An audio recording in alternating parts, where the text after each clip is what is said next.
Dr. Jake Martinez wiped the sweat from his forehead as he finished treating another trader who had eaten something poisonous from the food court. The medical bay of Kepler Station was always busy, filled with aliens from dozens of different worlds who needed help with everything from broken bones to strange diseases. Jake had been working on the station for 3 years now. He was one of only 5 human doctors in this part of space, and he had learned to treat species that most humans had never even heard of. The blue-skinned Andromedans with their 3 hearts, the rock-like granite people who breathed methane, and the flying skeeters who could break their wings just by landing wrong.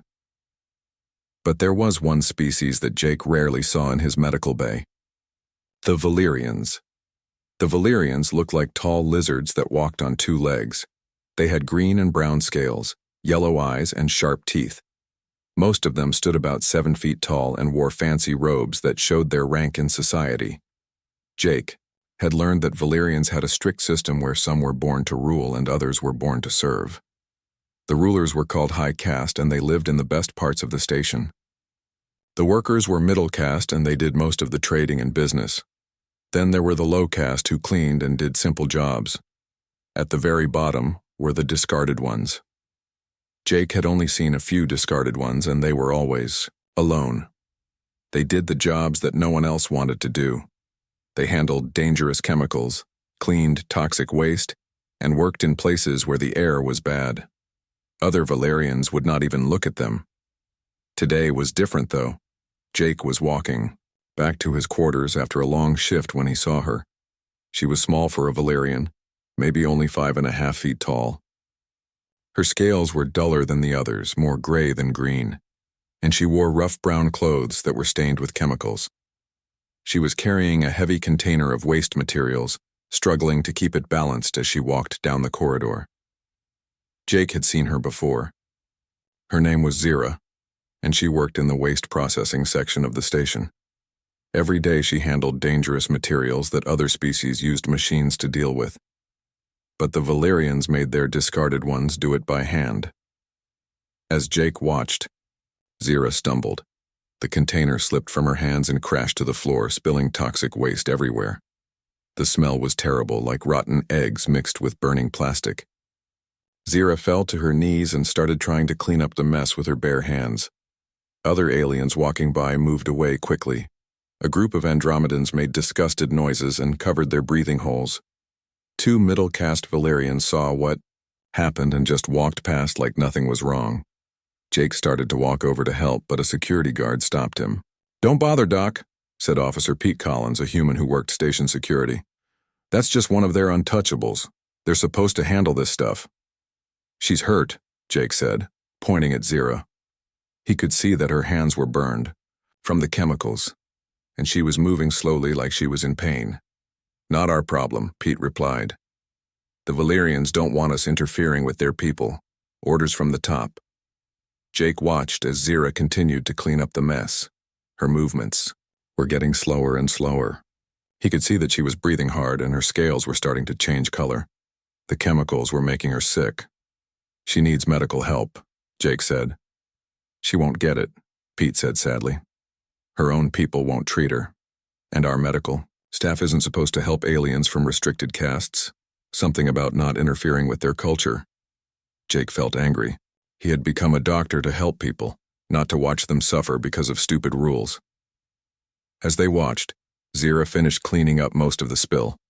She stood up slowly, picked up the container, and continued down the corridor. But Jake could see that she was sick. Very sick. The next day, Jake made sure to walk past the waste processing area during his break. He saw Zira again, working with more dangerous chemicals. Her scales looked even duller, and she was moving like every step hurt. Jake had treated chemical poisoning before. He knew the signs. The victim would get tired, their skin would change color, and they would have trouble breathing. If not treated quickly, they would die. He tried to talk to Dr. Susan Ward, the station's chief medical officer. "I want to help one of the Valerian workers," Jake said. "She's being poisoned by the chemicals she works with every day." Dr. Ward shook her head. "You know the rules, Jake. We don't treat discarded ones. Their own medical staff won't even help them. It's against their religion or something. So we just let her die? We follow the rules. That's how we keep this station running smoothly. If we start interfering with alien cultures, we'll have wars on our hands. Jake left the meeting feeling frustrated.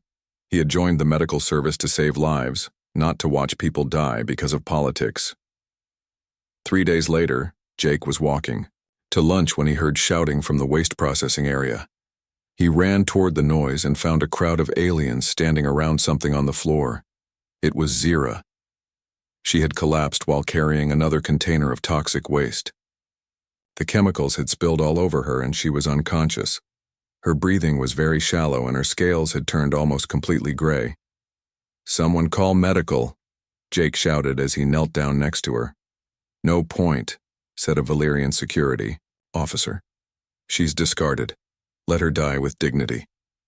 Jake looked around at the crowd. Andromedans, granite people, even other humans were just standing there watching. No one was going to help. "She's dying," Jake said. "It's their way," said another alien. "We cannot interfere." Jake watched as 2 Valyrian guards picked up Zira's unconscious body. They were carrying her toward the waste disposal area where they would leave her to die alone. Something inside Jake snapped. He had spent his whole career helping people, and he was not going to watch someone die just because other people said she was worthless. "Stop," Jake said, standing up and blocking the guard's path. "Move, human," one of the guards said. "This is not your concern." "I'm a doctor," Jake said firmly. "That girl is dying, and I can save her." "She is discarded," the guard replied. "It is forbidden to heal her. Move aside." Jake looked at Zira's still form in the guard's arms. Her breathing was getting weaker. In a few minutes, it would be too late to save her. "No," Jake said. The crowd went quiet. Everyone was staring at him now. Pete Collins pushed through the crowd and put his hand on Jake's shoulder. "Doc, don't do this," Pete whispered. "You'll get in huge trouble." Jake looked at Pete, then at the crowd, then at Zira. She was just a kid, maybe 20 years old in human terms. She had never hurt anyone. Her only crime was being born into the wrong caste. "I'm taking her to the medical bay," Jake said loudly. The Valyrian guards hissed at him, showing their sharp teeth. "You will not interfere with our laws, human." Jake stepped forward and gently took Zira from their arms. She was lighter than he expected, and her skin felt cold through the rough clothes. "Watch me," Jake said, and he started walking toward the medical bay with Zira in his arms. Behind him, the crowd began to murmur and argue.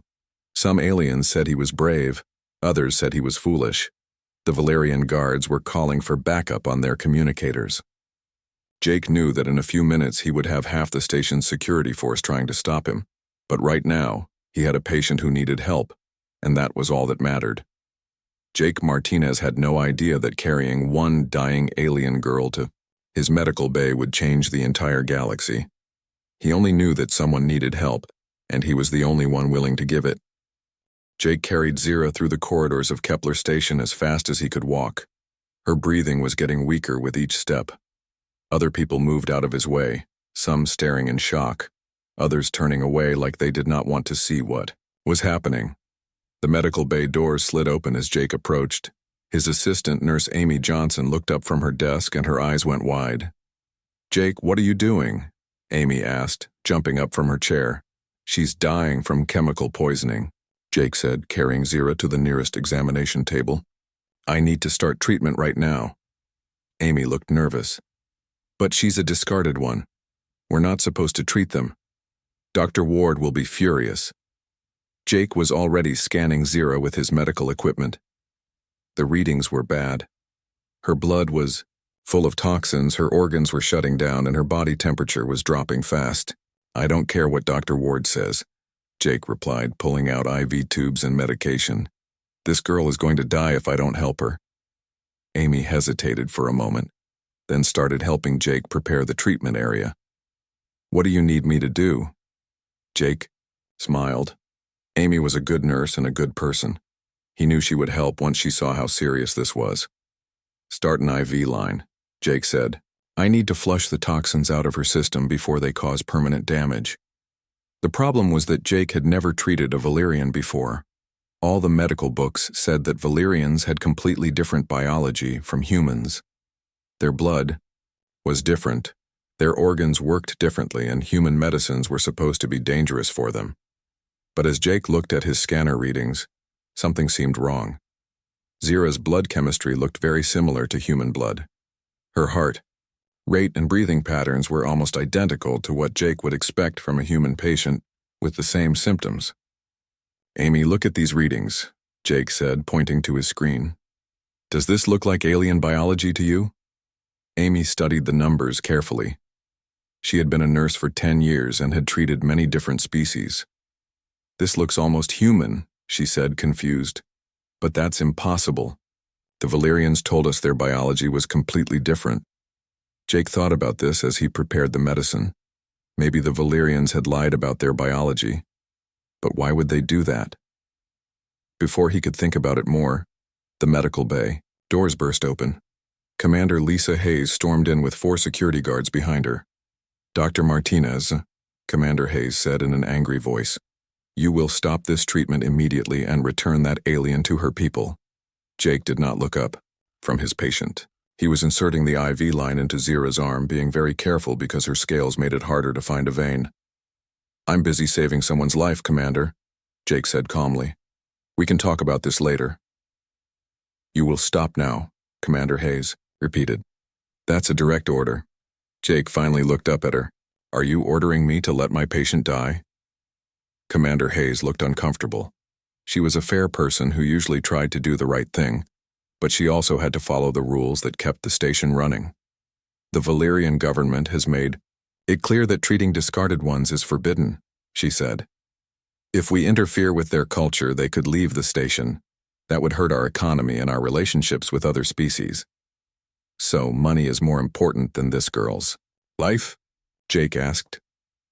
Before Commander Hayes could answer, another person entered the medical bay. It was a tall Valyrian wearing expensive golden robes. His scales were bright green and perfectly clean, and he moved like someone who was used to being obeyed. "I am High Caste Theron Vex," the Valyrian said in a deep voice. "I am the ambassador for my people on this station.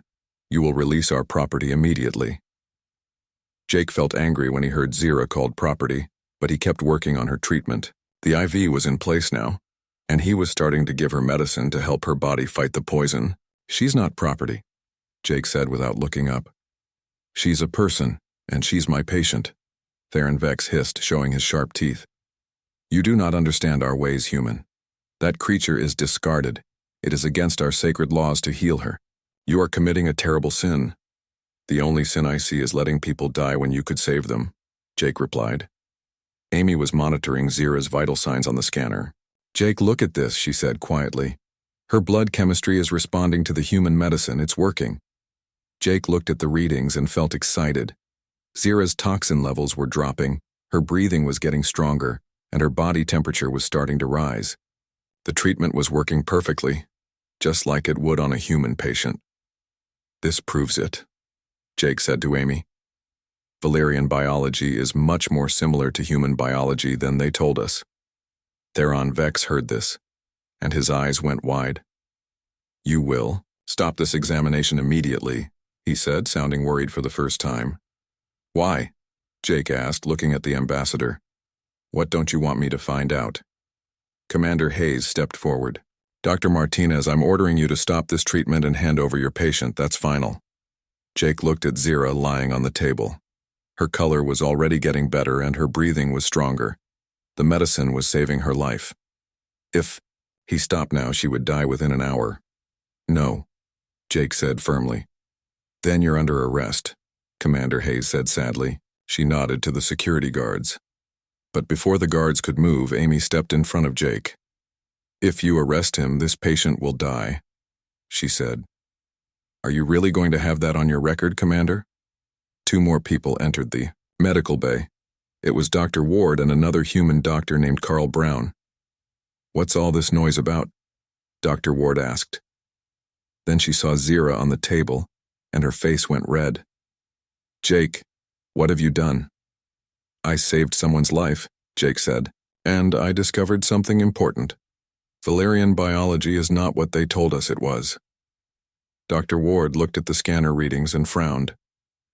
These readings show almost human physiology, she said, confused. Theron Vex made a low, growling sound. Your scanners are broken. Our biology is completely different from yours, everyone knows this. But Dr. Brown had picked up another scanner and was taking his own readings. No, Jake is right, he said. This Valerian has almost identical biology to a human. Heart, lungs, blood, everything. How is this possible? Jake was starting to understand. They lied to us, he said. The Valerians told us their biology was different so we wouldn't try to treat their lower castes. They wanted to keep their discarded ones from getting help. Theron Vex's scales turned darker with anger. You know nothing about our society, human. That creature is diseased and worthless. Healing it will only bring suffering. Just then, Zira's eyes began to open. She looked around confused, not understanding where she was or what was happening. When she saw all the people staring at her, she tried to sit up. Easy, Jake said gently, putting his hand on her shoulder. You're safe. You were very sick, but you're getting better now. Zira looked at Jake with her yellow eyes. She seemed surprised that someone was being kind to her. Why? She asked in a quiet voice. Her English was good, which surprised everyone. Because you needed help, Jake said simply. Zira looked around at all the other people, then back at Jake. You saved me, she said, and there were tears in her eyes. Theron Vex stepped forward angrily. Do not speak, creature. You will come with me now. But Zira shook her head and moved closer to Jake. Please, she said. Don't let him take me back. Jake looked at Commander Hayes, then at Theron Vex, then at Zira. The girl was terrified of going back to her old life of handling poison every day until it killed her. She stays here until she's completely healed, Jake said. You have no authority. Here, human, Theron Vex replied. In this medical bay, I do, Jake said firmly. The standoff had begun. The medical bay fell silent as everyone stared at each other. Jake stood next to Zira's bed, his hand still on her shoulder. Commander Hayes looked uncomfortable with the whole situation. Theron Vex was clearly angry, his scales getting darker by the minute. This discussion is over, Commander Hayes finally said. Dr. Martinez, you have 1 hour to stabilize your patient. Then she goes back to her people. She needs at least 3 days of treatment to fully recover, Jake said. If you send her back now, the poison will build up in her system again. 1 hour, Commander Hayes repeated, then left with the security guards. Theron Vex looked at Zira with disgust. You have caused great trouble, creature. When you return, your punishment will be severe. After the ambassador left, Jake turned to Dr. Ward and Dr. Brown. I need your help, he said. This girl is going to die if we don't continue treatment. Dr. Ward shook her head. Jake, I understand you want to help, but this could cause a war. The Valerians might attack the station if we keep interfering. Look at these readings, Jake said, pointing to his scanner. Her biology is almost identical to ours. Why would they lie about something like that? Dr. Brown studied the data carefully. You're right, Jake. This doesn't make sense. If Valerians have similar biology to humans, why do they refuse medical treatment for their lower castes? Jake had an idea. Zira, he said gently, can you tell us about your people's medical system? Zira looked scared. I should not speak about such things. It is forbidden for discarded ones to discuss high caste secrets. You're safe here, Jake said. No one will hurt you for telling the truth. Amy brought Zira a cup of water and helped her sit up more comfortably. Zira drank slowly, still weak from the poisoning. The high caste has always told other species that we are different, Zira said quietly. They say our blood is poisonous to others, and that other medicines cannot help us. But that's not true, is it? Jake asked. Zira shook her head. No. When I was very young, before I was marked as discarded, I lived with my family in the middle caste section. I saw high caste doctors using medicines that looked just like the ones other species use. Dr. Brown leaned forward. What happened to make you discarded? Zira's eyes filled with tears. I was born with a gift. I could understand the languages of many species without learning them. I could also see patterns in biological systems that others could not see. My parents were proud of me. That sounds like a wonderful gift, Amy said. The high caste does not think so, Zira continued. They said I was too intelligent for my caste. They said I would cause trouble if I learned too much. So they marked me as discarded and sent me to work with the poison. Jake felt sick to his stomach. They made you handle toxic waste because you were too smart? Yes, it is how they deal with all discarded ones. We are given the jobs that will make us sick and die young. That way we cannot use our gifts to challenge the system. Dr. Ward had been listening carefully. Are you saying that your people deliberately poison their own citizens? Not poison exactly, Zira said. But they give us work that slowly kills us. The chemicals I handle every day are not just waste. They are also used to make a drug that keeps the lower castes weak and obedient. What kind of drug? Dr. Brown asked. It makes people tired and confused. It makes them forget their dreams and accept whatever life they are given. All middle caste and low caste Valerians must take it with their food every day. Jake was starting to understand the whole picture. So the high caste keeps everyone else weak with drugs, and they lie to other species about your biology, so no one will try to help the lower castes. Yes, Zira said. If other doctors knew the truth, they might be able to cure the effects of the control drug. Then the lower castes would become strong and smart again. Amy looked angry. That's horrible. How can they do that to their own people? It has been this way for hundreds of years, Zira said sadly. Most Valerians do not even know the truth anymore. They believe the lies because they have been told them since birth. Just then, Pete Collins entered the medical bay. He looked worried. Jake, you need to know what's happening out there, Pete said. Word is spreading about what you did. Some aliens are saying you're a hero, but others are getting scared. Scared of what? Jake asked. They're worried that if humans start helping lower caste aliens, it might cause problems in their own societies. Some species have systems similar to the Valerians. Dr. Ward frowned. How many species are we talking about? At least 6 that I know of, Pete said. The Crystalline Empire, the Hive Collective, the Metal Lords, and a few others. They all have strict social systems where some people are considered more valuable than others. Jake looked at Zira. Is this why the High Caste Ambassador was so angry? Because I proved their system is built on lies? Yes, Zira said. If the truth spreads, other species might start asking questions about their own systems. The rulers are afraid of losing control. Dr. Brown was reading more data from his scanner. Jake, look at this. I'm detecting traces of some kind of chemical, suppressant in her blood. This must be the drug she was talking about. Can you analyze it? Jake asked. Give me a few hours and I can tell you exactly what it does, Dr. Brown said. Amy was checking Zira's other vital signs. Her recovery is amazing, she said. I've never seen anyone bounce back from chemical poisoning this fast. That's because I haven't been taking the suppressant drug for the past few days, Zira explained.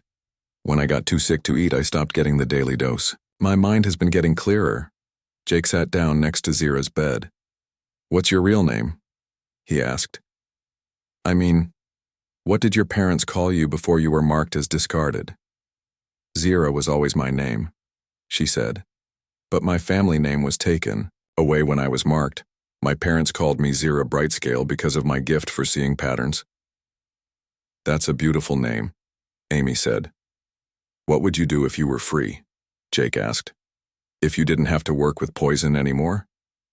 Zira's eyes lit up. I would study medicine. I have always wanted to help heal people. I can see how biological systems work together, how to fix them when they are broken. But discarded ones are not allowed to learn such things. Dr. Ward had been quiet for a while, but now she spoke up. Jake, I've been thinking about this situation. What you've discovered could change everything we know about interspecies relations. What do you mean? Jake asked. If the Valerians have been lying about their biology, how many other species are doing the same thing? How many people are suffering because their own governments want to keep them weak? Pete looked out the window of the medical bay. Speaking of suffering, you should see what's happening outside.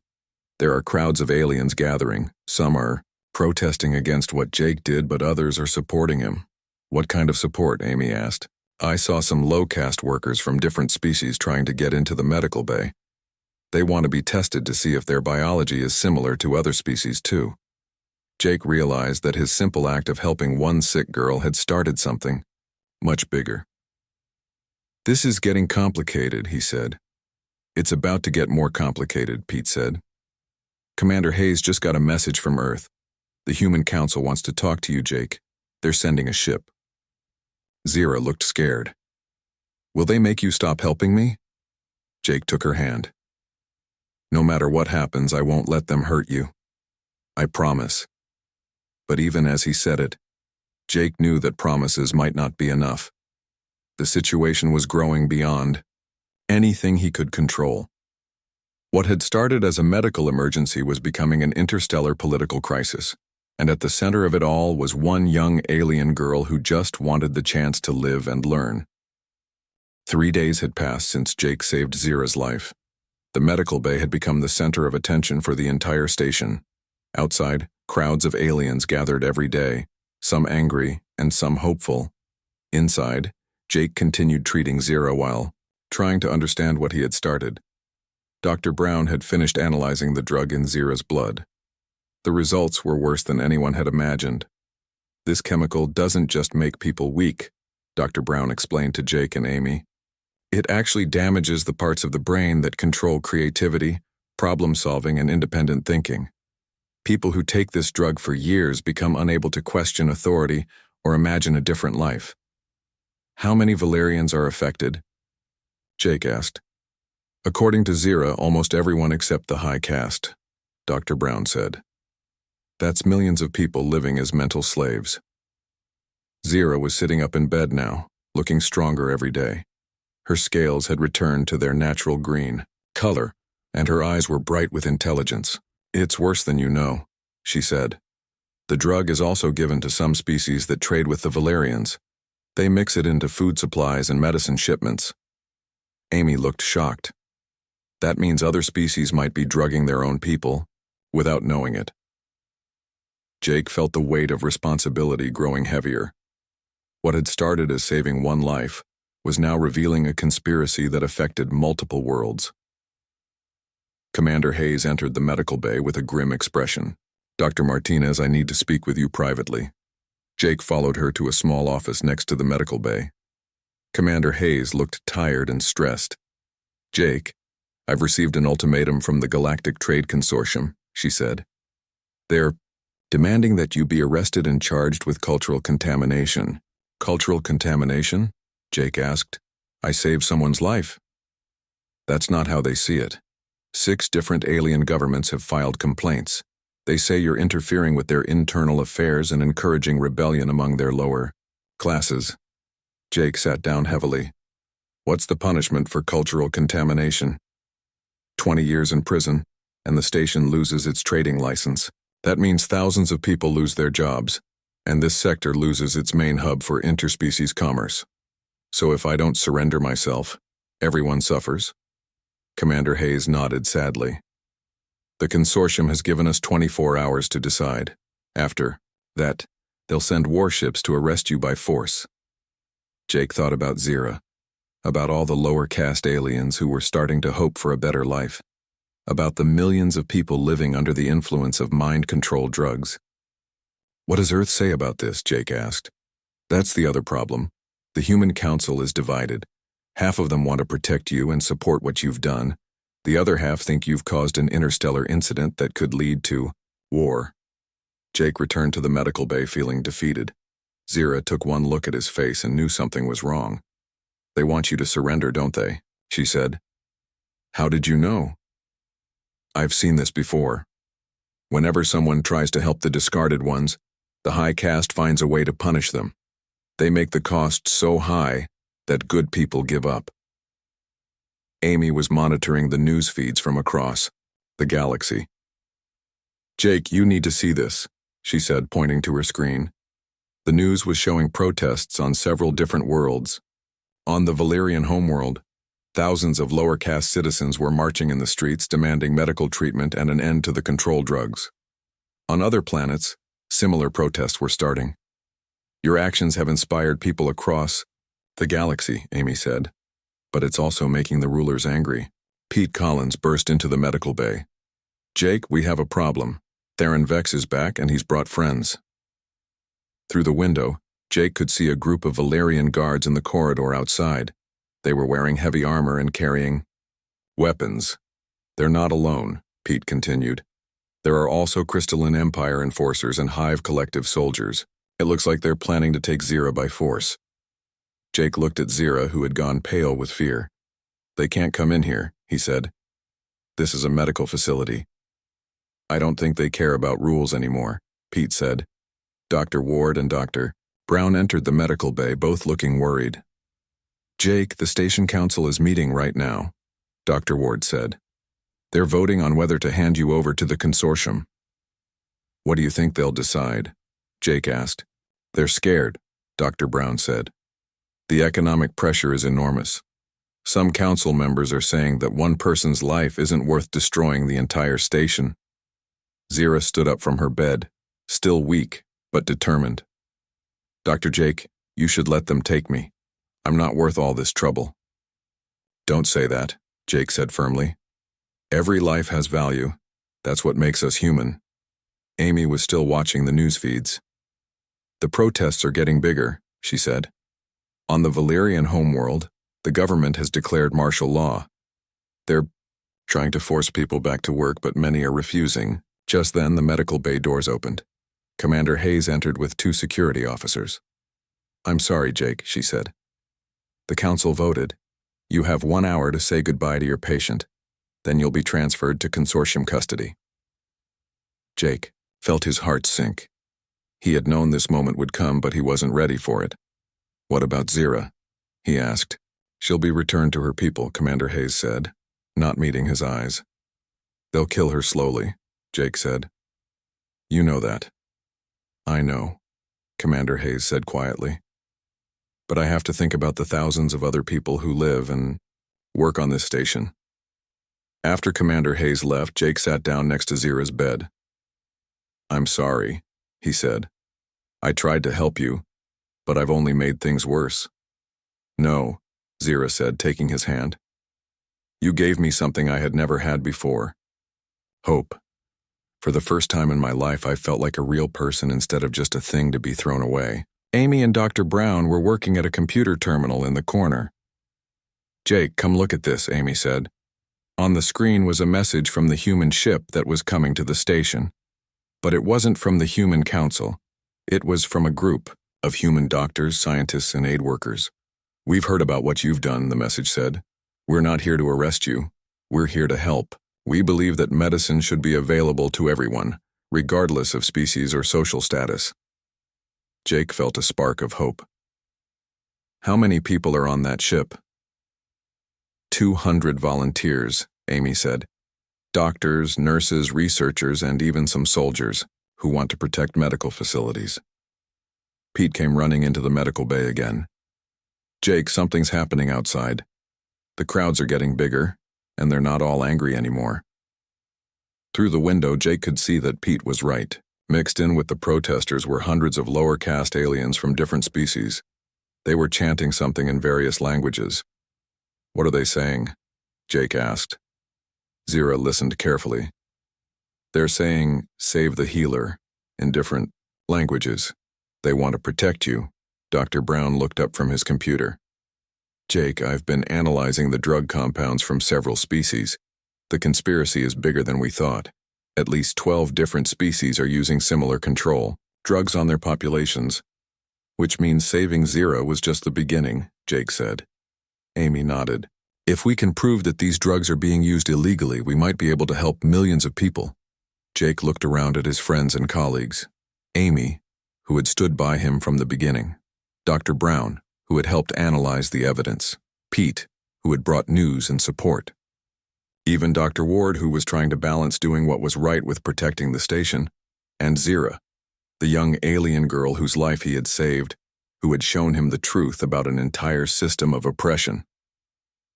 "I'm not surrendering," Jake said. Finally. "Jake, they'll use force," Amy warned. "Then we'll be ready for them," Jake said. "Send a message to that human ship. Tell them to hurry." Outside, the consortium warships were approaching the station. Inside, Jake and his friends prepared for the fight of their lives. The stand was about to begin. The consortium warships arrived at Kepler Station just as the human volunteer ship docked on the other side. Jake watched from the medical bay window as hundreds of armed aliens marched through the corridors, heading straight for his location. "They're not wasting any time," Pete said, checking his security equipment. Amy was helping other human volunteers set up additional medical equipment in the bay. The new arrivals included Dr. Nancy Price, a specialist in alien biology, and Captain Ron Hayes, Commander Hayes' brother who had left the military to become a medical aid worker. "How many people are we facing?" Captain Hayes asked. "About 300 consortium soldiers," Pete replied, "plus the station security forces that are supporting them." Jake looked at Zira, who was now fully recovered but still staying close to his side. "Are you ready for this?" he asked her. "I've been ready my whole life," Zira said. "I just never had the chance before." Dr. Price had been studying the data about the control drugs. "Jake, this evidence is incredible. If we can broadcast this information to the right people, it could change the entire galaxy." "That's exactly what they're trying to stop," Jake said. The medical bay doors suddenly opened, and Theron Vex entered with 20 armed guards. Behind them came enforcers from several other alien species, all looking grim and determined. "Dr. Martinez," Theron Vex said, "you will surrender immediately, and you will hand over the discarded one." "Her name is Zira," Jake said, standing in front of his patient, "and she's not going anywhere. You have caused enough trouble, human. Your interference has led to riots across 12 worlds. Thousands of workers have stopped taking their medicine and are refusing to work. You have disrupted the natural order of the galaxy." Amy stepped forward. "You mean people have stopped taking your mind control drugs and are thinking for themselves?" Theron Vex hissed angrily. "Those substances maintain social stability. Without them, there will be chaos and war. Without them, there will be freedom," Zira said, speaking up for the first time. "My people deserve to think their own thoughts and make their own choices." "Silence, creature," Theron Vex snapped. "You will come with us now, or we will take you by force." Captain Hayes and his soldiers moved to block the alien enforcers. "This is a medical facility," he said. "Under galactic law, you cannot remove patients who are receiving treatment. Those laws do not apply to discarded ones," one of the Crystalline Empire enforcers said. "They have no legal rights." Dr. Brown had been working quietly at a computer terminal. "Actually, they do now," he said, looking up with a smile. Everyone turned to look at him. "What do you mean?" Jake asked. "I've been in contact with the Galactic Medical Council," Dr. Brown said. "They've just voted to recognize all sentient beings as having the right to medical care, regardless of their social status in their home societies." Theron Vex looked shocked. "The Medical Council has no authority over internal cultural matters." "They do when it comes to medical ethics," Dr. Price said. "And forcing people to take mind-altering drugs without their consent is definitely a medical ethics violation." Amy was monitoring communication channels on her tablet. "Jake, you need to hear this," she said, turning up the volume. A voice was speaking in Valerian language, but with automatic translation it was easy to understand. It was coming from the Valerian homeworld. "My name is Keth Ironscale, and I am speaking for the Free Valerians movement. For too long, our people have been divided into castes and controlled with chemical drugs. Today that ends. We demand equal treatment for all Valerians, access to real medical care, and the right to choose our own leaders." Similar broadcasts were coming from other worlds. The Metal Lord's homeworld, the Crystalline Empire, the Hive Collective territories. Everywhere, lower caste citizens were rising up and demanding their rights. "This is what you have started, human," Theron Vex said angrily. "This chaos is your fault." "No," Jake said. "This freedom is their choice. All I did was save one person's life." Zira moved to stand beside Jake. And that one act of kindness showed millions of people that they deserve better. Pete's radio crackled with activity. Jake, you're not going. To believe this, the station council just voted again. They're now officially supporting you and declaring Kepler Station a free medical zone. What changed their minds? Amy asked. Commander Hayes convinced them, Pete said. She showed them the economic reports. The lower caste species actually do most of the real work in the galaxy. If they stop working, the entire galactic economy will collapse. Captain Hayes was getting reports from his soldiers stationed around the station. The consortium forces are pulling back, he said. It looks like they're receiving new orders. Dr. Price was reading messages on her computer. The Galactic Medical Council has just authorized the establishment of free medical clinics on every trading station in the galaxy. They're asking for volunteers to staff them. Jake felt amazed at how quickly things were changing. What about the control drugs? The Medical Council has declared them illegal, Dr. Brown said. Any species found using them will be banned from galactic trade. Theron Vex looked defeated. His guards were lowering their weapons as they received orders through their communicators. This is not over, he said to Jake. You have destroyed thousands of years of tradition. Good, Zira said firmly. Some traditions deserve to be destroyed.